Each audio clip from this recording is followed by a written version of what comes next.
ആ സിനിമയിലെ ഒരു ഡയലോഗിൽ പറയുന്നുണ്ട്, എനിക്ക് ഈ ജിപേ ഒന്നും അയക്കാൻ അറിയത്തില്ല, മൊബൈൽ ഉപയോഗിക്കാൻ അറിയില്ല. ശരിക്കും ഈ കയ്യിലുള്ള മൊബൈലിലൂടെ ഇതൊന്നും ചെയ്യാറില്ലേ? ഇല്ല, അറിയില്ല. ഇപ്പോഴും ഞാൻ നേരത്തെ ഇരുന്ന ഫോണിനേക്കാളും മാറ്റി വാട്സപ്പൊക്കെ ഉള്ള ഫോൺ വാങ്ങിച്ചു. പക്ഷേ എങ്കിലും അതിലേക്ക് എത്തിയില്ല. പിന്നെ എൻ്റെ ഉള്ളിലും അതൊന്നും അധികം പഠിക്കേണ്ടെന്നൊരു തോന്നലും കൂടെ ഉണ്ട്. അതുകൊണ്ടാണ് ഞാൻ അതിലധികം ഇച്ചിരി പൂരം വായിക്കണം, സിനിമ കാണണം, എല്ലാവരും മൊബൈലിൽ അങ്ങനെ അഭിരമിക്കാറില്ല. മുഖത്ത് നോക്കി എല്ലാവരും സംസാരിക്കണമെങ്കിൽ ഞാൻ ഇതിൽ കുടുങ്ങണ്ടെന്ന് തോന്നിയിട്ടാണ്. നമ്മളെ കാഴ്ചകൾ പോലെ ട്രെയിനിൽ തന്നെ ഇപ്പം യാത്ര ചെയ്യുമ്പോൾ ആരും മുഖത്ത് നോക്കണില്ല. എല്ലാവരും ഒരുപാട് ജോലിയില്ല. അവരുടെ ജോലിയുടെ ഭാഗമാണെങ്കിൽ പോലും എല്ലാവരും ഇങ്ങനെ മൊബൈലിൽ കുത്തിക്കൊണ്ടിരിക്കും. നമുക്കതൊരു സങ്കടമുള്ള കാര്യം. വലിയ വിലപിടിപ്പുള്ള മൊബൈലൊന്നും വാങ്ങാറില്ലേ?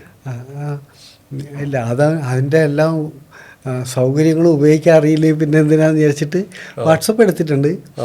പക്ഷേങ്കിലും ഈ ഗൂഗിൾ പേയും അങ്ങനെയുള്ള പരിപാടി വരുന്ന മെസ്സേജ് ചിലപ്പോൾ ഓപ്പൺ ചെയ്തൊക്കെ നോക്കാൻ അറിയാം. തിരിച്ചയക്കലൊക്കെ ബുദ്ധിമുട്ടാണ്.